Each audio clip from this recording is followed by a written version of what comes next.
Financial markets పై పట్టు సాధించాలనుకునే వాళ్ళు Revanth conduct చేసే వెబినార్ కోసం ఈ నెంబర్ కి కాల్ చేయండి.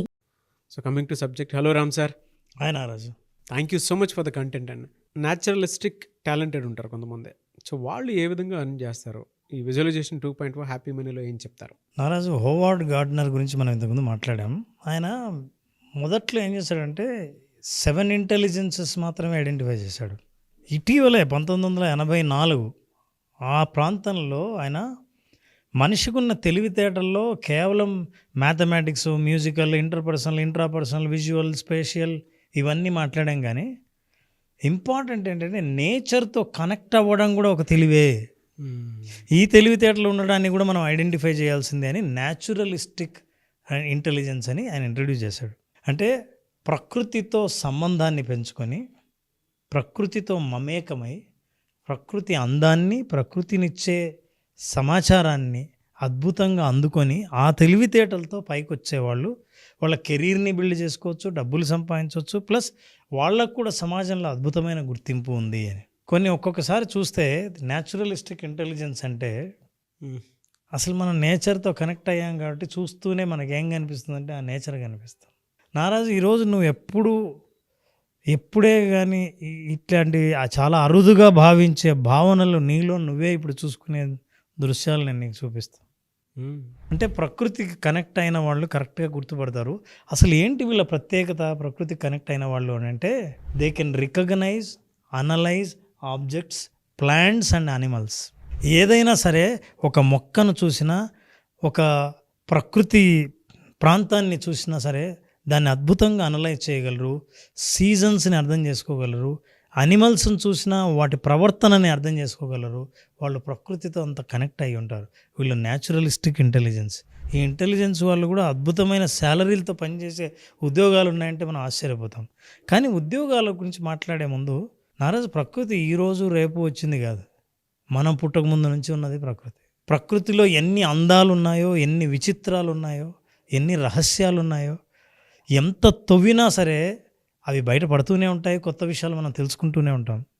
బహుశా నాకు తెలిసి ఇంకా ప్రకృతి రహస్యాలు మనం ఛేదించే పనిలోనే ఉన్నాం, కానీ పూర్తిగా రహస్యాలని మనం అస్సలు ఛేదించలేదు. For example, look at this picture Naraj. మీకేమనిపిస్తుంది? అంటే చూడడానికి ఫెరోషియస్గా కనిపిస్తుంది, కానీ తను దేనికోసమే వెళ్తున్నట్టు ఉంది, అది కూడా వాటర్లో నుంచి.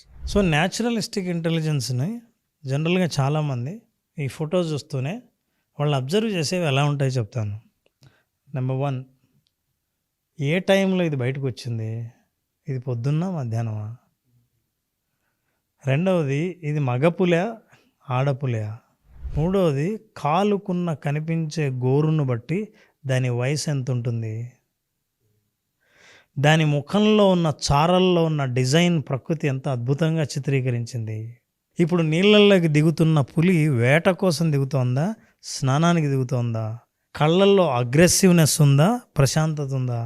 ఇవన్నీ అబ్జర్వ్ ఒక్క క్షణంలో చూసి కనిపెట్టగలరు న్యాచురలిస్టిక్ ఇంటెలిజెన్స్ ప్రకృతి ప్రేమికులు. నారాజు, అసలు ప్రకృతితో కనెక్ట్ అవ్వని వాళ్ళు ఎవరు ఉండరు. అవ్వలేదంటే వాళ్ళు జీవించట్లేదని అర్థం. అంతే కదా సార్. అసలు కొన్ని ప్రకృతి దృశ్యాలు చూస్తే ఎన్ని మనోభావాలు మారతాయో ఇది ఎందుకు తెలుసుకోవాల్సిన అవసరం ఉందంటే, మనం చూపించే ముందు నేను చెబుతాను, చాలా లాస్ మనం సంపాదించాలనుకున్నా, ఏదైనా సాధించాలనుకున్నా, మేనిఫెస్టేషన్ గురించి మాట్లాడాలనుకున్నా, ఈ లాస్ అన్నీ వచ్చినవి ప్రకృతి నుంచే. ప్రకృతిని అర్థం చేసుకోకుండా మానవ ప్రకృతిని అర్థం చేసుకోవడం చాలా కష్టం. అసలు నీ స్వయం ప్రకృతిని అర్థం చేసుకోవడం కష్టం. అందుకే మనిషి, కొంతమంది చూసారా, ఆకాశం వైపు చూసి ఈరోజు ఎలా ఉంటుందో చెప్పగలరు. గాలిలోని తేమ స్కిన్ తగులుతూనే ఏ సీజన్ ఎంటర్ అయిందో చెప్పగలరు. చూస్తుంటే ఇది కాస్త ప్రమాదకరమైన దారిలా ఉందే అని గుర్తుపట్టేవాడు ప్రకృతితో బాగా అనుబంధం ఉన్నవాడే. కొన్ని దృశ్యాలు చూస్తే మనసులో ఏదో మూల ఎలాంటి భావనలు కలుగుతాయో చూడాలి.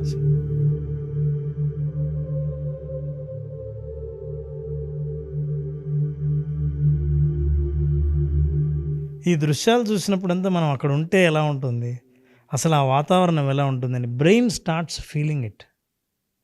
మనం దాదాపు అక్కడికి ప్రయాణిస్తాం. ఇది చూసిన ప్రతి ఒక్కరి మనసు పులకింపకుండా అస్సలు ఉండదు, ప్రశాంతత పొందకుండా ఉండదు. ఎంతటి ఒత్తిడికి గురైన వాడైనా సరే ఈ దృశ్యం చూస్తూనే ఒత్తిడి ఇచ్చే ఆలోచనల నుంచి నేరుగా అక్కడికి వెళ్ళిపోతాడు. మంచిగా మంచు పడుతున్నటువంటి టైం ఇలా ఉంది. ఇదంతా ప్రకృతి, ఆ రంగులు, ఆ డిజైను ఎవరు డిజైన్ చేశారు చెప్పండి? వీటిని గుర్తుపట్టి ప్రతి చిన్న డీటెయిల్ని అబ్జర్వ్ చేసి అసలు జీవితం అంటే ఇది కదా అని అబ్జర్వ్ చేస్తారు. ప్రకృతిలో చెట్లే కాదు, ఆకాశమే కాదు, నీళ్ళే కాదు, పర్వతాలే కాదు, జంతు సంపద, పక్షి సంపద, క్రిమి కీటకాలు కూడా అందంగా కనిపిస్తాయి. సీతాకోక చిలుకలు అట్లా పూల మీద వాళ్తూ ఉంటే, అట్లా కూర్చొని చూస్తూ ఉంటే ఎంతసేపు అయినా సరే అదే కదా జీవితం అంటే. And you will have to see animals also.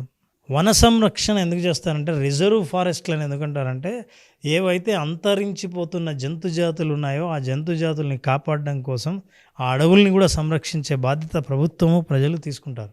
ఎందుకంటే ఈ వన సంపదని నమ్ముకొని బతికే కొన్ని జీవులు ఉంటాయి, అవి తిరుగుతూ ఉంటే ఎంత అందంగా ఉంటుందో ప్రకృతి.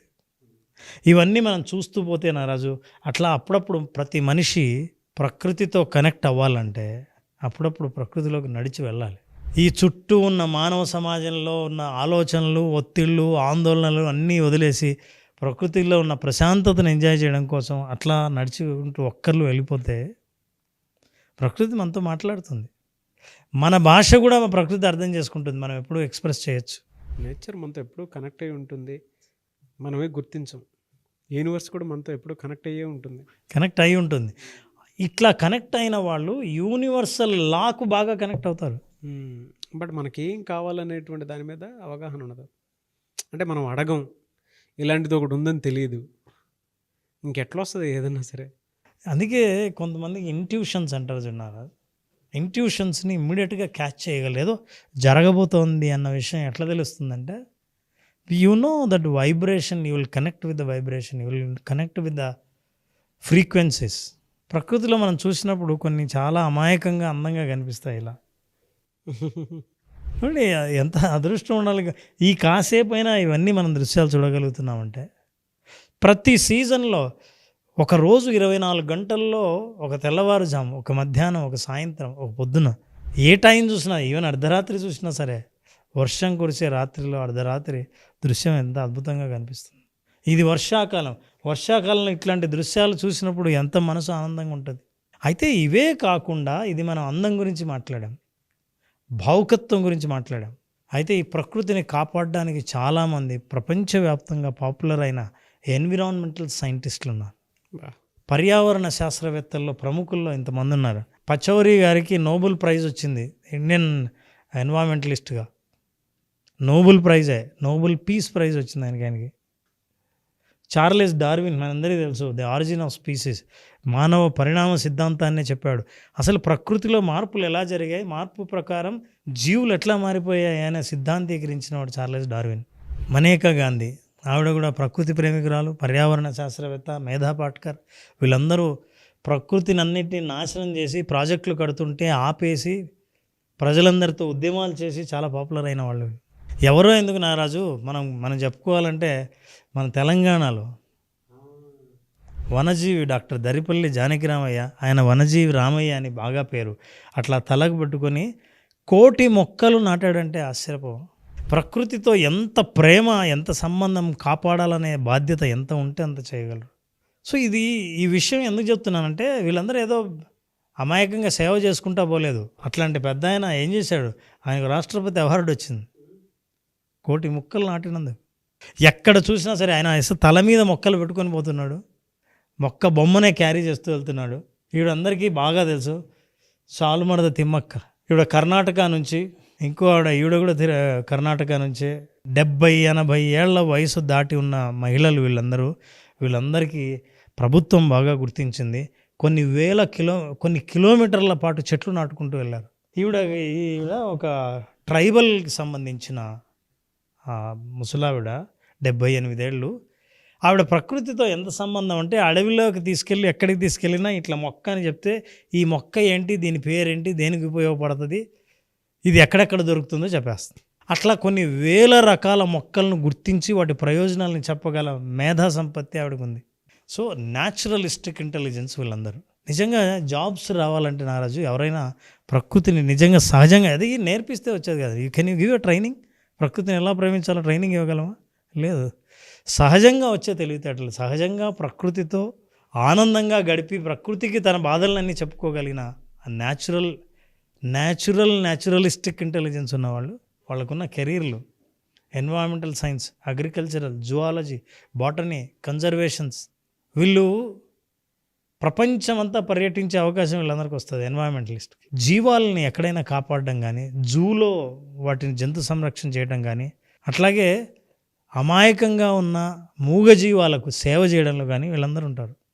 అయితే పోనీ ఇవన్నీ కెరీర్స్ అనుకుంటే డబ్బులు ఎట్లా సంపాదిస్తారు? ఎట్లయినా ఈకో టూరిజంలో అసలు చాలామంది సెలవులు వస్తే చాలా టూర్కి ఎందుకు వెళ్తామంటే అక్కడ చాలా అద్భుతంగా ఉంటుంది, రిలాక్స్ అవుతుంది, సెటిల్ అయిపోవచ్చు, ఎంత బాగుందో అని అనిపిస్తుంది. కానీ ఎక్కడెక్కడ ఎట్లా బాగుంటుందో దాని చరిత్ర ఏంటో తెలుసుకుని చెప్పేవాళ్ళు టూరిస్టులు.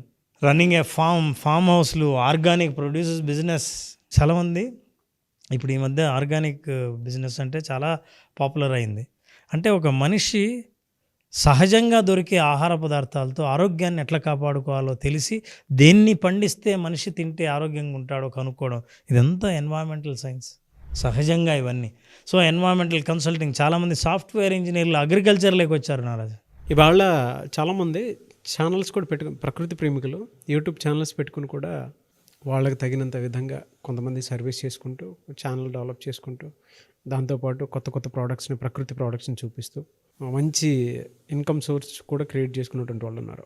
అలాంటి ఇంటెలిజెంట్లు ఉన్నారు కాబట్టి మనకు టీవీ ఛానల్స్లో కూడా national geographic, discovery channel, animal planet ఇట్లాంటివన్నీ ఛానల్స్ ఉన్నాయి. ఎందుకంటే వాళ్ళని కనెక్ట్ చేయడానికి. అట్లాగే వైల్డ్ లైఫ్ ఫోటోగ్రఫీ ఉన్న వాళ్ళు కూడా ఇదే ఇంటెలిజెన్స్ ఉంటారు. ఒక్కొక్క వైల్డ్ లైఫ్ ఫోటోగ్రఫీ ఒక్క ఫోటో తీస్తే కోట్ల రూపాయలు కొనడానికి ప్రపంచంలో చాలామంది ఉన్నారు రెడీగా. కెరీర్ ఆప్షన్స్ నిజంగా అలాగే ఉంటే మీరు దీన్ని ప్రచారం చేస్తూ దీన్ని అద్భుతమైన వ్యాపారంగా మార్చుకోవచ్చు. అంటే సహజంగా మీకు ఆ తెలివితేటలు ఉండాలి. ఉన్నవాళ్ళు ప్రకృతి ప్రేమికులైతే మీకు అద్భుతమైన భవిష్యత్తు ఉంది. మీరు ప్రకృతితో కనెక్ట్ అయితే మేనిఫెస్టేషన్ కూడా మీకు చాలా ఈజీ అవుతుంది. Yes, thank you. Great experience and thank you so much Ram sir. Thank you Naraj. Thank you.